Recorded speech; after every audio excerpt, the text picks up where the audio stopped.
Hey Meta, what's this? This piece is called Comedian by Mauricio Catalan. Smart glasses are back on people's faces. Tech giants like Meta are betting they're the next big thing in AI.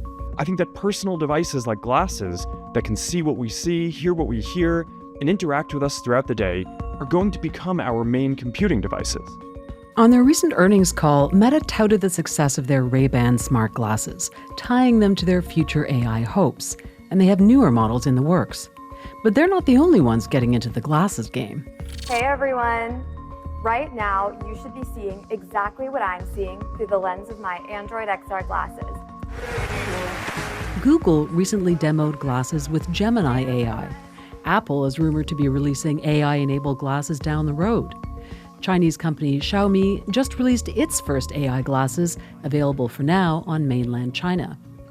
We've spent 11 years and invested more than $3 billion in building augmented reality glasses. And Snap, the company behind Snapchat, announced Specs, AI and augmented reality glasses that'll arrive next year. So why AI glasses?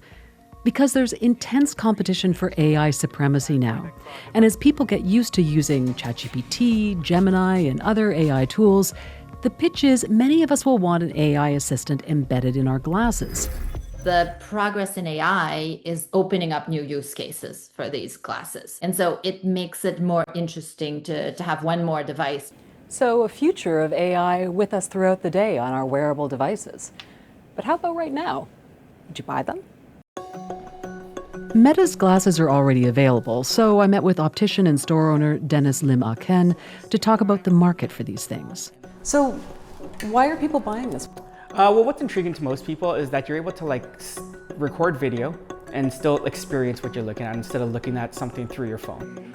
Users typically use smart glasses to listen to music without earbuds, access the AI function, or take videos hands-free. Do people ever feel uncomfortable with hey, are you videoing me, or is there ever any awkwardness in that way? I don't think so. If you're doing something weird, but other than that, not really. Nobody's really said anything. Sometimes I feel like people don't even notice it too because it just looks like a pair of glasses. Of course, your latest smartphone can do a lot of what these glasses can do. It's mostly a matter of convenience. But it does point towards a future of wearable AI tech like these glasses that's more integrated into our daily lives.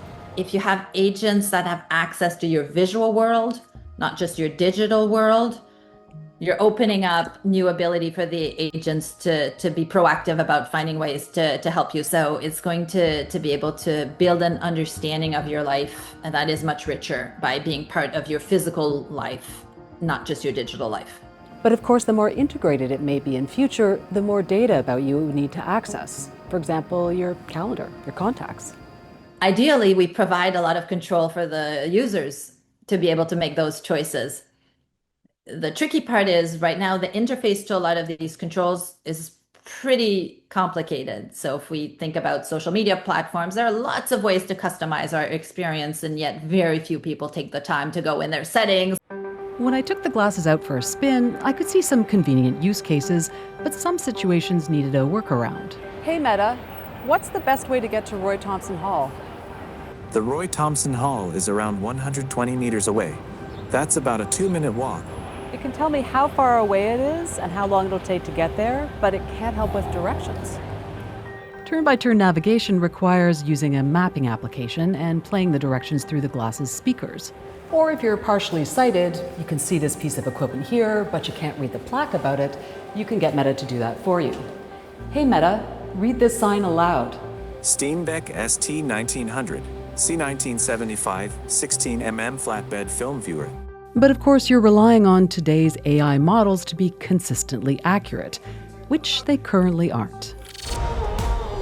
Major tech companies have worked on virtual reality headsets, augmented reality, and glasses for years. So this isn't coming out of nowhere, but we're also in the midst of a lot of overinflated language about AI from tech companies. Sam Altman recently bragged that OpenAI's latest GPT model would have PhD-level expert abilities. Mark Zuckerberg tied the use of Meta glasses to a future of personal superintelligence. So how much of this is hype? When you look at Meta, the two things that they're doing is they have all of our personalized data, right? They have our network graph through Facebook and Instagram, And they've been spending, I think it's over $60 billion that they've spent trying to make the metaverse and heads-up displays work. So they've got those goggles or the glasses, and they're hoping that they can use them for something. So it doesn't answer the question of, do you actually have a vision here? So glasses aren't the only innovation being hyped. Observers like Karpf argue tech companies are burning through cash to convince investors AI will make money in the future. All of these products are money furnaces that, because they look like the future and feel like the future, the companies that are spending the most money on the money furnace are able to raise more money to put into the furnace. Tap the touchpad. Beyond the hype, questions remain about whether consumers will bite. Remember the flop that was Google Glass? Head-mounted displays, for instance, are used in specific applications like gaming, but haven't found broad acceptance.